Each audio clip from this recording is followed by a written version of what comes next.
Máte doma raka? Pravdepodobne nie, ale ak ste fanúšikmi akvaristiky, tak možno vás práve dnes inšpirujeme, pretože toto je Ondrej, ktorý je odborník na akvária, na vodné živočíchy. Tak nám predstav, prosím ťa, raka ako živočíšny druh.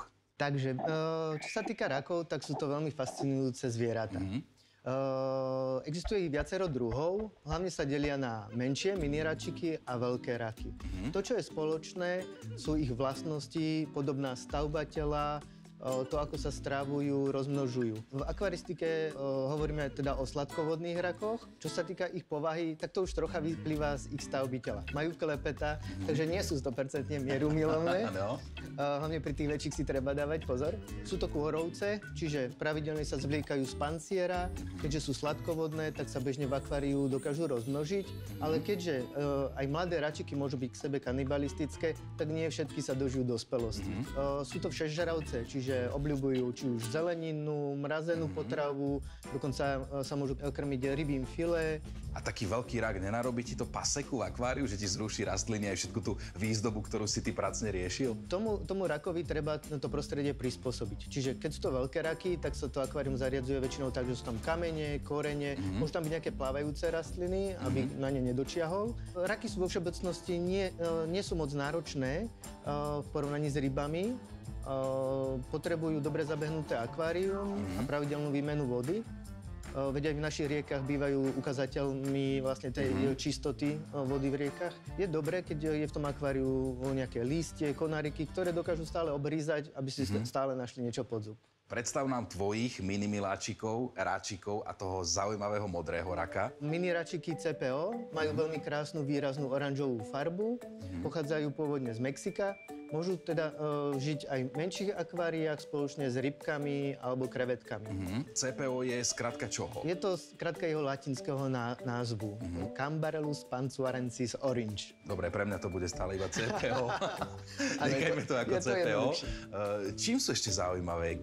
Tak raky vo všeobecnosti sú veľmi zaujímavé svojim správaním, to, ako sa v akváriu pohybujú, lozia. Taká tá mylná predstava, že chodia dozadu cúva, jasné. Nie. Tak úplne to nie je. Oni štandardne chodia dopredu. Iba v prípade, že sú v nebezpečenstve, tak dokážu sa vymrštiť vlastne chvostom a vtedy ujdu smerom dozadu. Vlastne rýchlejšie zmizne z toho miesta. Tak. A ten modrý rak, čo je zač? Modrý rak, je to po latinsky Cherax quadricarinatus. Bežne v Austrálii sa chová na jedlo. To znamená, že dorasta do akej veľkosti? Dorasta do nejakých 25 až 30 cm.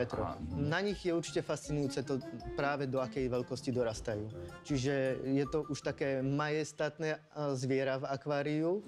Keď vylezie z úkrytu a proste ide si pre potravu, tak je naozaj zážitok to sledovať. A tento drobček, ktorého máš teraz ty tu, je ako starý? To je ešte dieťatko. Bežne je dostať iba mladé račiky, čiže má veľkosť nejakých 6 až 7 cm, aby sa dal ľahko aj prevážať. Jeho vek je asi aký teraz? Zhruba pol roka.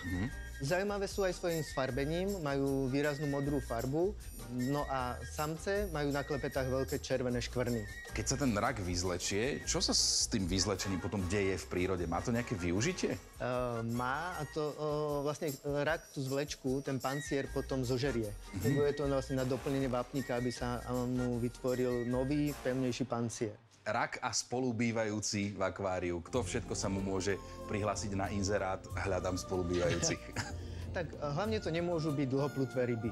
Ryby, ktoré sú pomalé, napríklad bojovnice alebo závojnatky.